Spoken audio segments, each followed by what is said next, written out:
Renovasi hati bata demi bata, bongkar yang lama, bangun yang baru. Hari Jumat sore, matahari sudah condong, menyisakan cahaya keemasan yang menerobos celah-celah bangunan proyek yang belum rampung. Helen melangkah memasuki area Greenhouse Studio, sebuah proyek eco pop-up store yang tengah dikerjakan Bram bersama timnya. Hari ini adalah jadwal meeting sekaligus site visit, dan Helen datang dengan outfit kerja yang tetap stylish namun praktis. Basic t-shirt charcoal grey dipadukan outer blazer ringan berwarna dusty blue, straight pants navy, dan sepatu sneakers abu-abu. Rambut hitam bergelombangnya diikat kuncir kuda, memperlihatkan garis leher yang bersih. Di bahu kirinya tersampir tote bag besar berisi laptop, dokumen, dan sampel produk skincare hasil racikan timnya. Sesampainya di site, seorang pekerja langsung menyodorkan helm proyek dan rompi safety yang segera ia kenakan di atas blazer dusty blue-nya. Bram sudah menunggu di lantai dasar. Ia berdiri santai dengan t-shirt polos hitam yang pas di tubuh tegapnya, jeans belel yang sudah jelas sering menemani hari-harinya di lapangan, dan sepatu kerja lapangan yang kotor oleh debu semen. Helm proyek nongkrong malas di tangan kanannya, dan sialnya, aroma parfumnya langsung menusuk ingatan Helen. Bulgari Aqua. Aroma yang sama seperti waktu... jangan dibahas. Sapa Bram ringan. Seperti menyapa tetangga yang kebetulan lewat saat menyapu teras. Helen mengangguk seadanya. Siap turun ke lapangan? Hati-hati, lantainya masih ada yang basah bekas cor. Helen melirik sneakers abu-abunya, lalu meringis pasrah. Bram mengantar Helen berjalan memasuki area yang sedang dipasang rangka partisi. Suara mesin bor mendengung bersahutan dengan obrolan tukang yang menjadi latar konstan. Langkah mereka melewati material yang berserakan, potongan kayu, gulungan kabel, dan ember cat. Sebelum Bram berhenti di satu titik strategis. Ia menunjuk ke struktur dinding yang masih setengah jadi, rangka baja yang belum terbalut panel. Ini nanti jadi area display utama. Kalau mau pasang backdrop brand, posisinya di sini paling strategis. Cahaya alami dari skylight juga dapat. Helen segera mengeluarkan printout moodboard dari tote bag-nya. Lembaran kertas penuh foto produk skincare dengan konsep eco-friendly, palet warna earthy, dan layout display yang sudah ia rancang. Kalau gitu, signage logo mesti agak tinggi, biar nggak ketutupan orang. Terus, rak display butuh stop kontak untuk tester lampu. Bisa taruh colokan di sisi kanan sini? Bisa, sahut Bram sambil mengangguk, lalu menandai posisinya di blueprint yang terlipat di tangannya. Gue akan koordinasi sama tim MEP biar kabelnya rapi.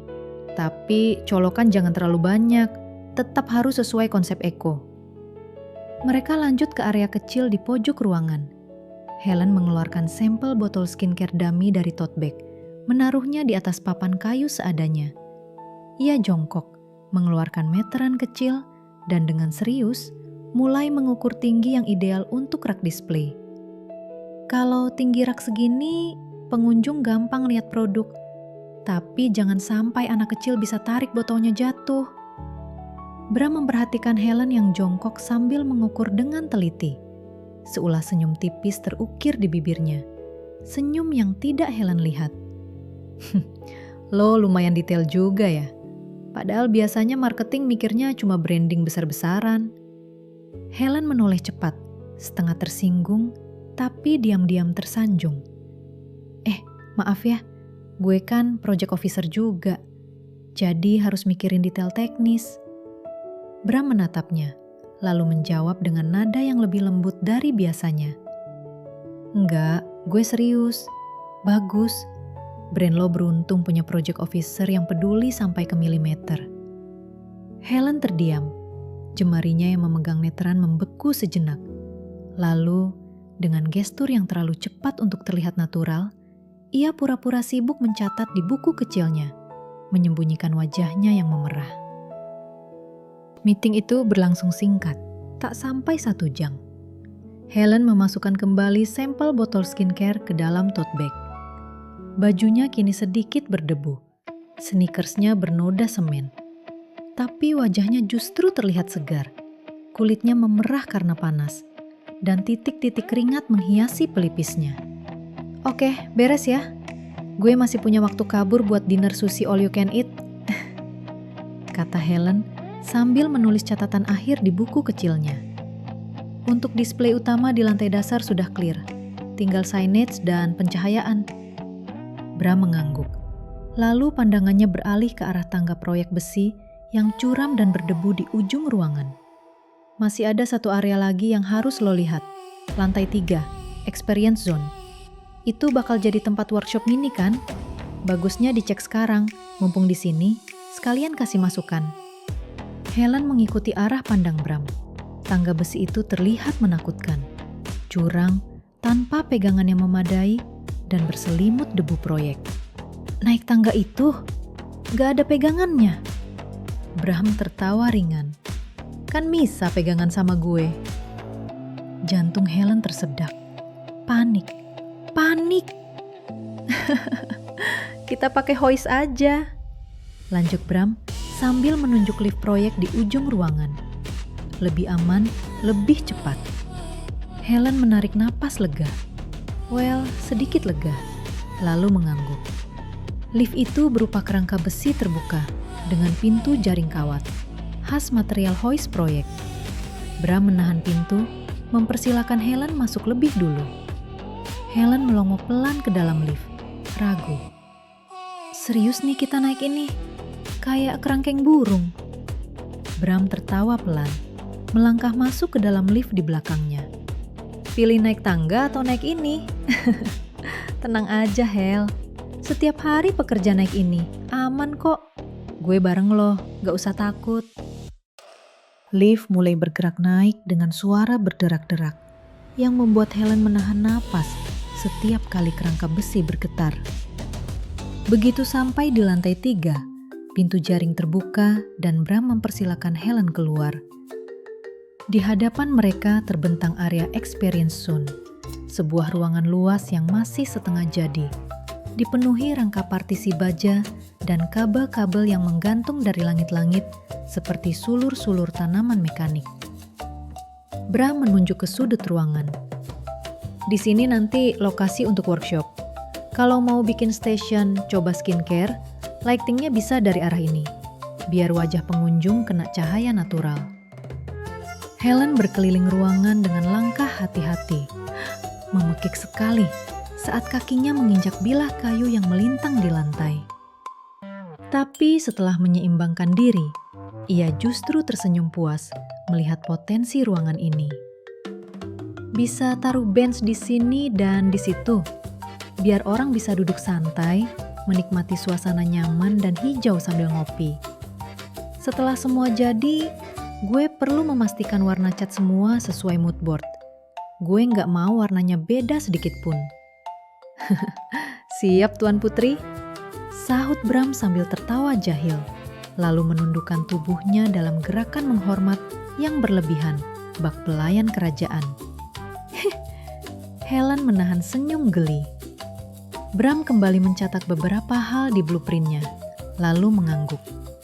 Oke, yuk kita turun. Bram berjalan mendahului Helen, kembali menuju lift proyek.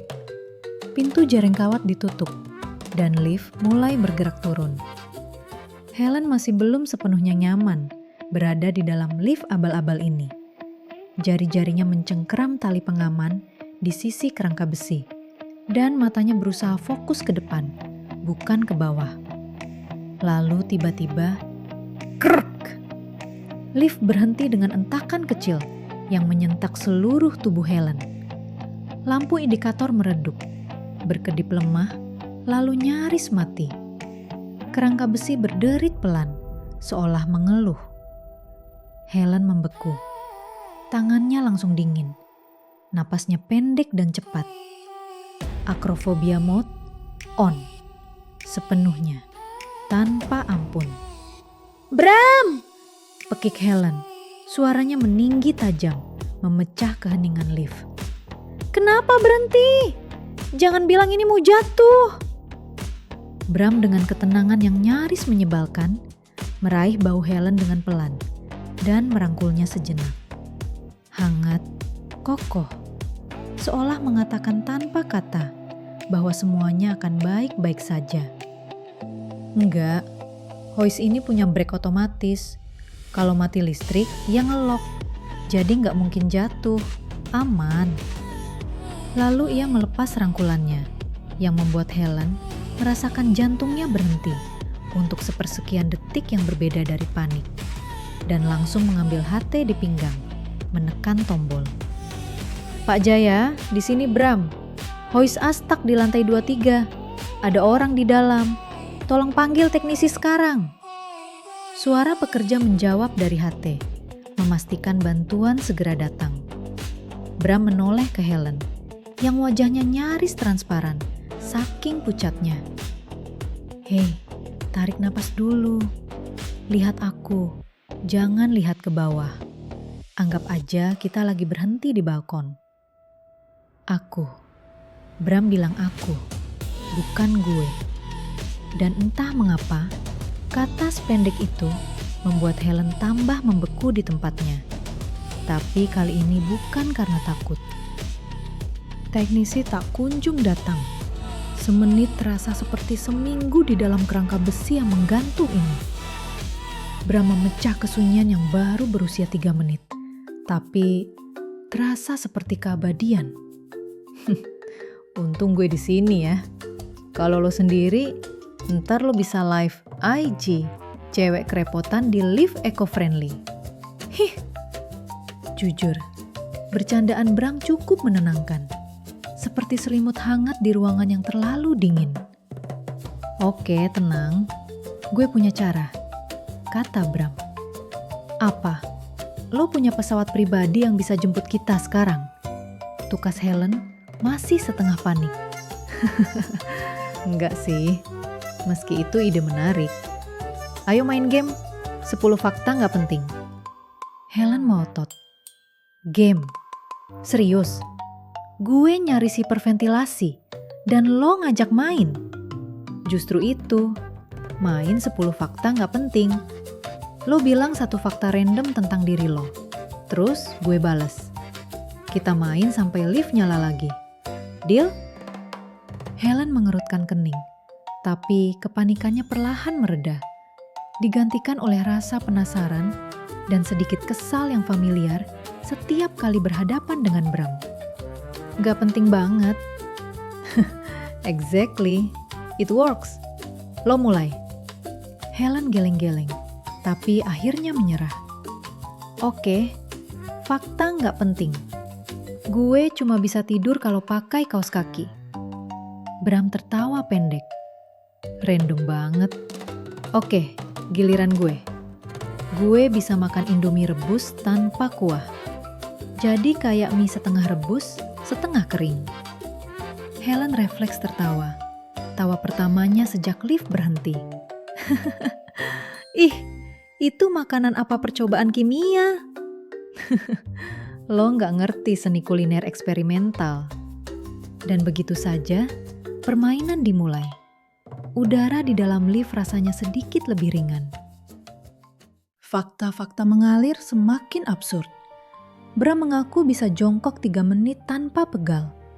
Helen membalas dengan pengakuan bahwa ia pernah menangis menonton iklan sabun cuci piring.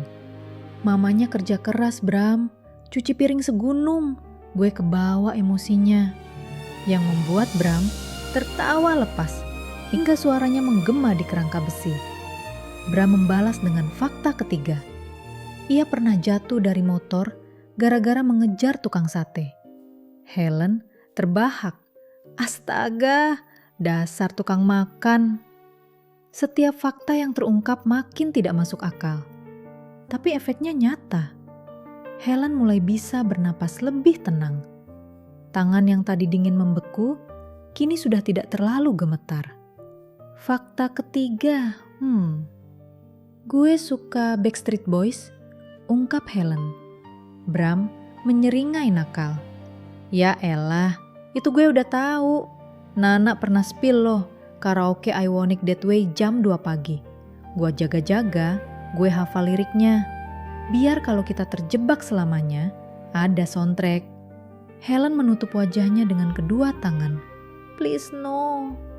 Tapi Bram sudah mulai bernyanyi lirih dengan suara rendahnya. You are my fire. Helen tertawa setengah malu setengah panik.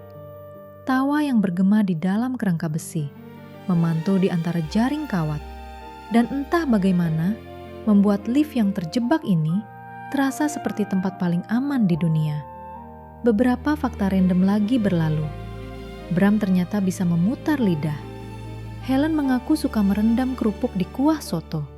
Sampai akhirnya, Bram tiba-tiba berhenti. Lama. Senyumnya memudar menjadi sesuatu yang lebih serius. Fakta 7. Gue suka sama lo pas. Helen terenganga. Otaknya mencoba memproses, tapi jantungnya sudah berlari maraton mendahului logika. Lo apa? Bram menyunggingkan senyum tipis, tapi di baliknya jelas terasa ketegangan. Ya, pernah. Pas SMA, malam prom tepatnya. Dan tiba-tiba, seperti pintu yang sudah lama terkunci, akhirnya terbuka. Mi. 2015. 9 tahun yang lalu. Lampu disko berputar-putar, menciptakan galaksi kecil di langit-langit aula. Balon-balon perak mengambang di sudut-sudut ruangan, dan lantai basket yang biasanya penuh decit sepatu, kini berkilau oleh taburan glitter yang menggesek sol sepatu setiap pasangan yang berdansa. Malam prom SMA. Helen 18 tahun, berdiri di tengah keramaian dalam dress pink pucat yang jatuh anggun di tubuhnya. Tapi matanya, mata panda itu, mengkhianati segalanya. Bekas menangis berjam-jam. 12 jam sebelumnya, ia melarikan diri ke rumah Nana, bertekad tidak datang ke prom. Tapi ini Helen. Helen yang tidak pernah absen dari momen penting apapun dalam hidupnya. Jadi ia datang dengan misi mencari pemeran pengganti Andi, si pacar yang tiba-tiba memutuskannya lalu menghilang bak ninja asap. Bram, please, temenin gue. Semalam prom date gue kabur. Bram yang saat itu sudah 3 tahun menjadi alumni tertawa keras. Gila, gue udah alumni 3 tahun. Masa balik ke SMA kayak gagal move on? Gue gak peduli. Lo doang yang bisa nyelamatin hidup gue. Please, please, please. Dan Bram datang. Tentu saja dia datang. Menjemput Helen dengan t-shirt Coldplay yang sudah menjadi seragam tidak resminya. Dibalut jas pinjaman yang sedikit kebesaran.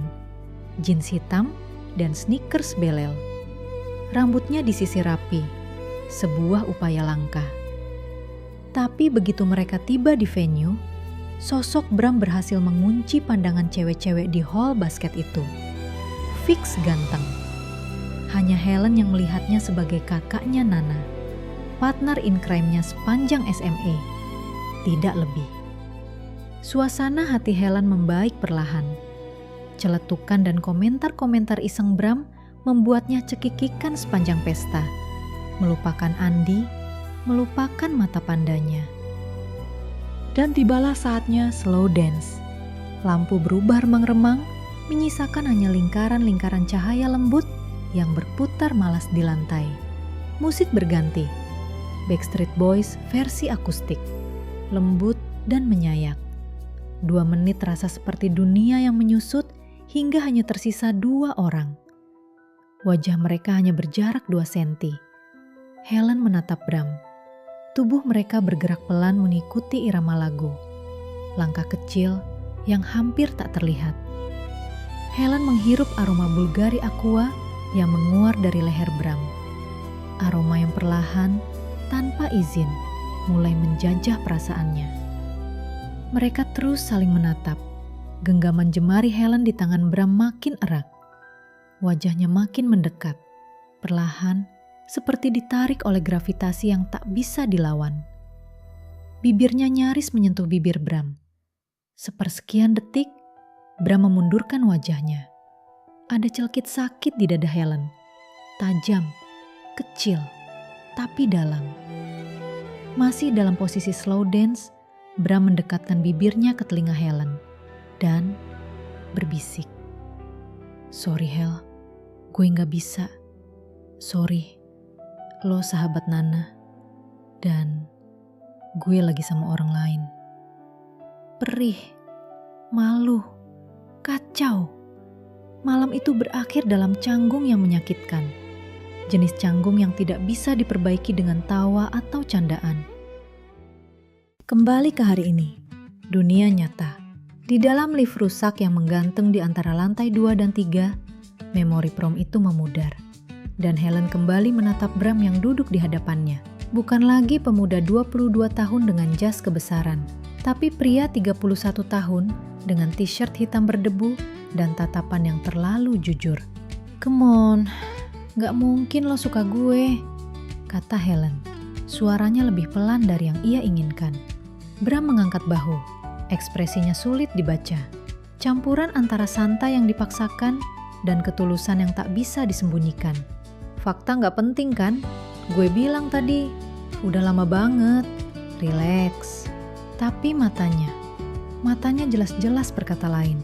Dan Helen tahu itu. Suasana kembali sunyi.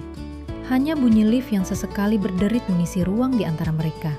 Udara terasa berat oleh semua kata yang tidak terucap. Ke-ke-ke-re-reke. Lift mulai terasa bergerak turun. Getaran halus di lantai besi yang familiar. Kali ini membawa kelegaan luar biasa. Tiba di lantai dasar, pintu dibuka dari luar. Seorang teknisi berdiri terengah-engah. Wajahnya penuh sesal. "Maaf Pak Bram, Bu. Tadi ada masalah jadi lama selesainya." "Gak apa-apa kok Pak, aman. Terima kasih ya," jawab Bram tenang. Bram meraih bahu Helen dengan lembut dan menuntunnya keluar dari kerangka besi itu. Udara terbuka menyambut. Terasa lebih segar dari biasanya. Seolah paru-paru Helen baru ingat cara bernapas yang benar. Kemudian Bram melambatkan langkahnya, berjalan di belakang Helen dengan santai. Seolah mereka baru saja kembali dari piknik, bukan dari pengalaman yang nyaris menjadi love confession. Begitu sampai di pelataran parkir, di bawah langit sore yang mulai keunguan, Bram berbisik pelan. Cukup pelan agar hanya Helen yang mendengar. Next time, fakta nomor 8 bakal lebih seru. Dan Helen, untuk pertama kalinya sore itu, tidak punya jawaban.